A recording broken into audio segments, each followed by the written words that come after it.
Hello, everyone. Let's talk about human rights for social work, generations of human rights.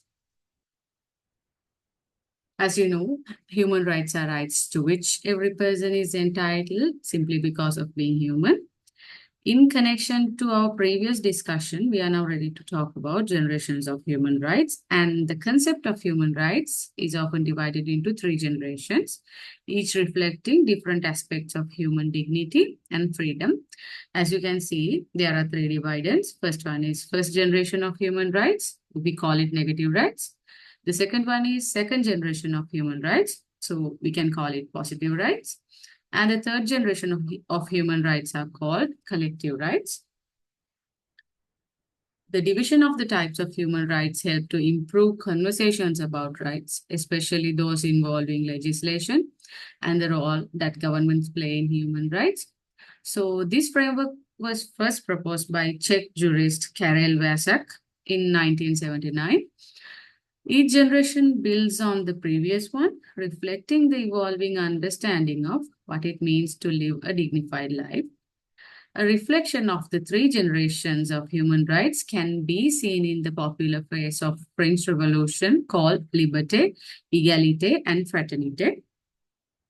The first generation of human rights. So this represents civil and political rights of individuals, also identifies as blue rights or negative rights, which means that they place a responsibility on governments to ensure that the fulfillment of those rights are not being impeded. So this first generation of rights further divides into two. First one is physical and civil security. The other one is civil and political liberties or empowerment. So the central message of this is liberty. So these rights are mostly inspired by the writers of Rousseau and John Locke. So they argue for the protection of citizens from the abusive reach of political authority. And these rights are designed to prevent the government from unnecessarily interfering in the private affairs of the people.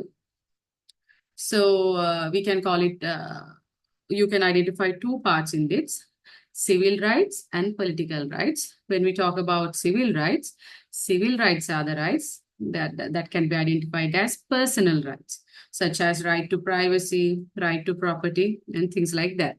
So political rights are the ones, rights which give the people the right to participate in running the affairs of the government, such as right to vote, right to strike and run for public office, and right to petition for the government.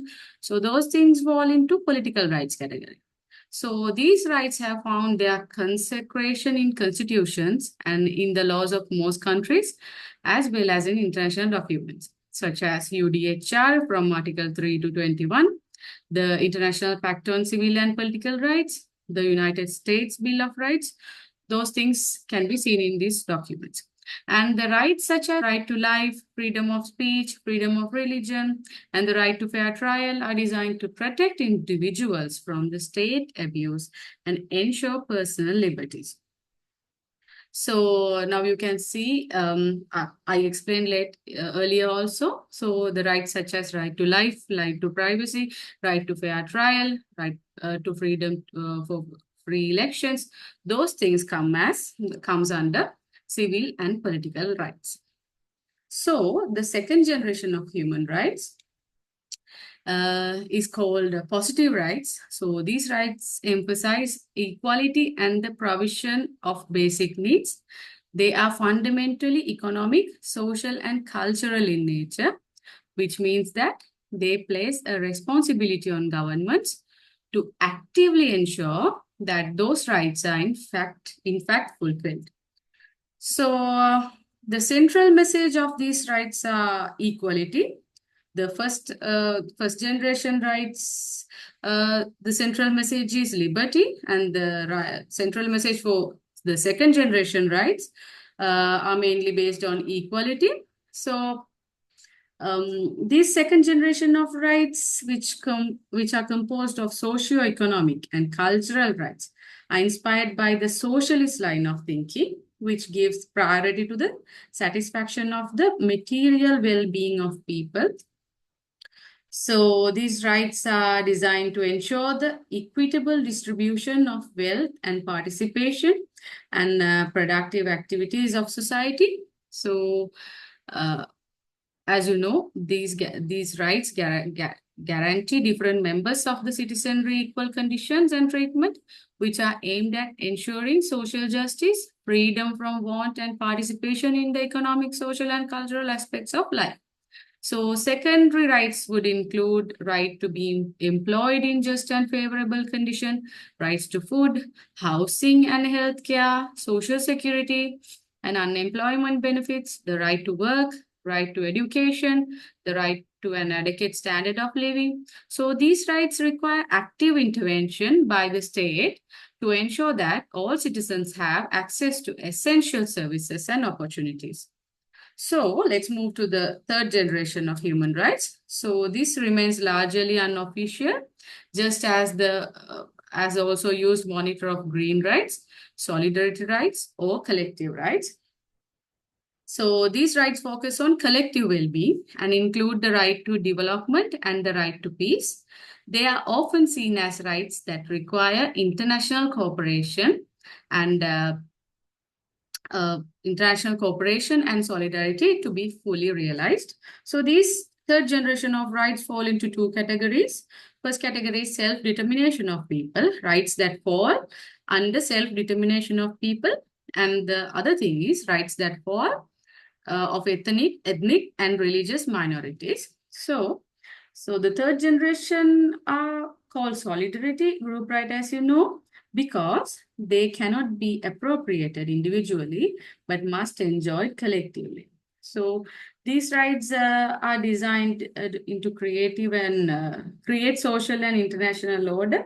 So the central message of these rights are fraternity. This connects with the sustainable development concept, which explains about development that meets the needs of the present without compromising the ability of future generations to meet their own needs.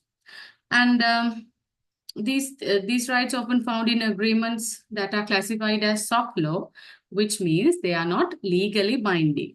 So these rights started gaining acknowledgement as a result of growing globalization and heightened awareness of overlapping global concerns, such as extreme poverty. Some examples of these agreements include UDHR and 1992 Rio Declaration on Environment and Development. And also, this houses an extremely broad spectrum of group and collective rights, including right to a healthy environment, right to natural resources, right to participation in cultural heritage, rights to intergenerational equity and sustainability. Those rights fall into the third category. So I have put all the rights into one table, and you can see first generation is about civil and political rights. Second generation is about economic, social, and cultural rights. And the third generation talks about rights at a collective level for communities, population, societies, or nations. And so the fourth generation is still debating about it. It's mostly about its rights related to genetic engineering and so, as I said, rights which are on the doctrinal debate on what regards their recognition or prohibition of certain activities. So there is a conflict between generation of rights. So the process of multiplication of rights led to the emergence of some frictions of a conflict between them. As example, the right to security of a person comes into conflict with the right to privacy. And also this dedication has not the same coverage as in the case of first generation rights, as consecration requires significant effort from the state, and so it is appropriate to everyone's prosperity. The second generation of rights against the first generation of rights requires institutional support from the state. The first generation rights can be exercised independently and singular. So those conflicts can be seen between these generations of rights. So as a whole, the situation of conflict between rights can be divided into two groups. First group is conflicts, opposing the different conceptions about one and the other same fundamental rights. And the second one is conflicts that arise from the inability to protect, to exercise a fundamental right without violating another fundamental right. So Professor Popsecue in the paper Legal Sociology mentions that conflicts between different generations of subjective rights and fundamental rights are explained by the fact that they come from different social interests protected by different rights and from the rivalry between the values that are protected by various fundamental rights to protect their existence of second generation rights. So, and involves massive state legislature,